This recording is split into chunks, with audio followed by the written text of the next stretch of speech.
Slowly, carefully, the cowboy is hoisted off this Vancouver Island beach. One less abandoned boat in a province full of them. That's it, the final voyage for that boat has been completed. Yeah. The cowboy's last ride.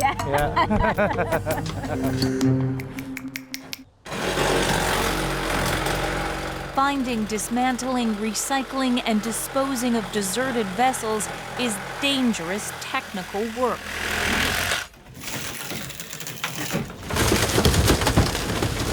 That's fiberglass left in or near the ocean. It would pollute the water and the fish that live in it.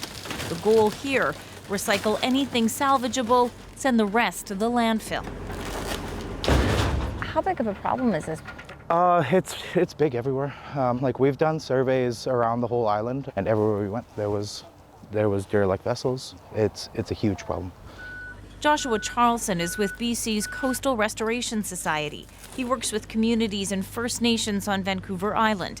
This summer and fall, the society will dispose of about 30 abandoned boats, funded by grants from provincial and federal governments. Given what you know about how many derelict boats are out there, how many summers could you keep doing this? I want to say we can hopefully get it done in my generation because I have 3 young kids, but it's going to take education, it's going to take policy change, it's going to take a willingness for people to change their habits of abandoning boats on shoreline in the first place. All right, welcome aboard.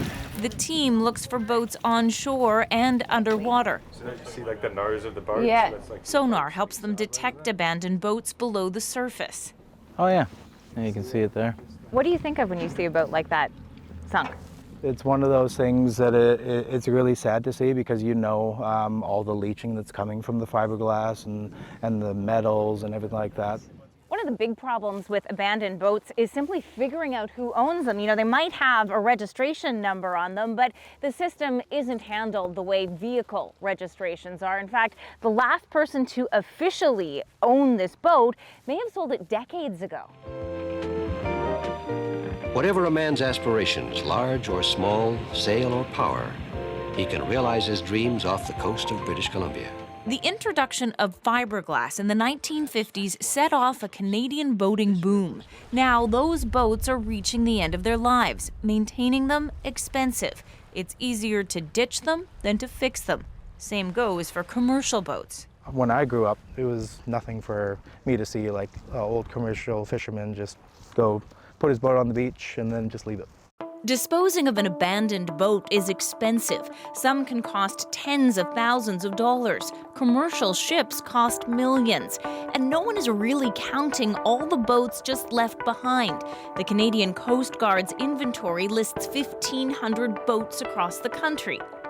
How much of this exists across the province, do you think?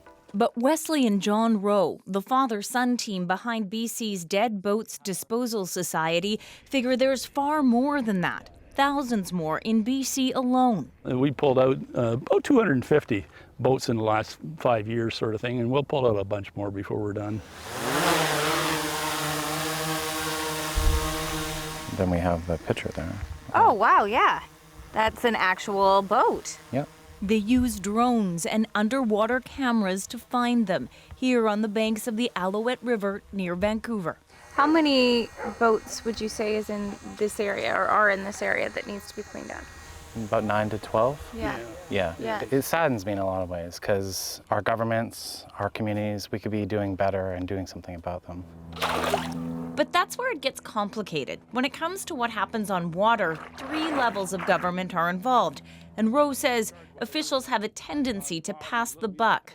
It's not municipal government, it's the federal government. It's not the federal government, it's the provincial government. It's It is a sun big god, I don't know. ring around the rosy. The society has had success. It recently convinced Transport Canada to clean up this section of the river.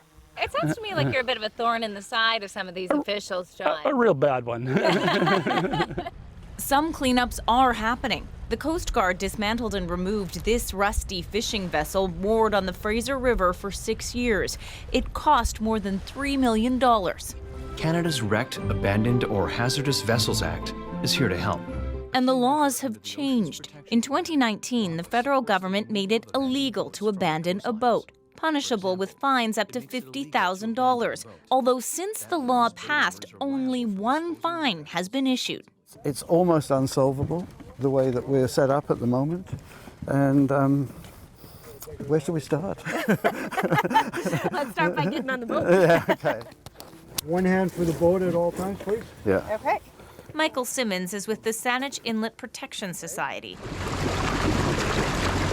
For 10 years, he's been working on the problem of abandoned boats, moored here in Brentwood Bay near Victoria. How much progress have you made?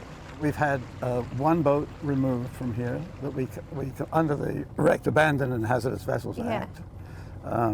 It took, I think, 3 years when we first asked for it to be attended to before it was actually removed. That was removed in February this year.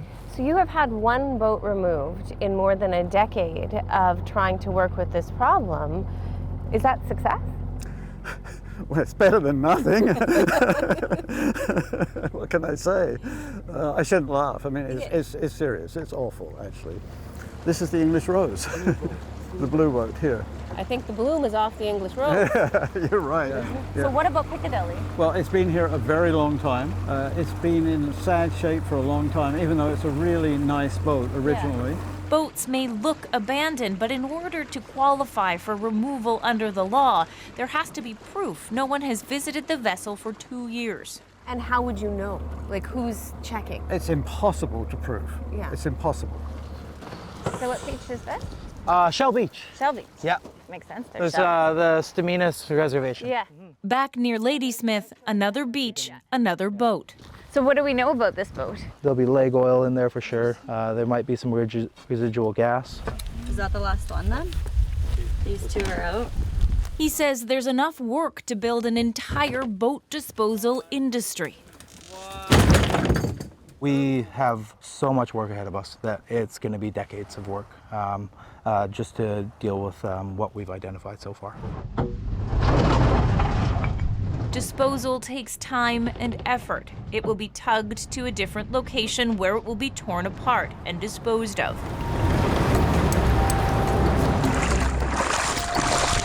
One problem solved, with so many more to go.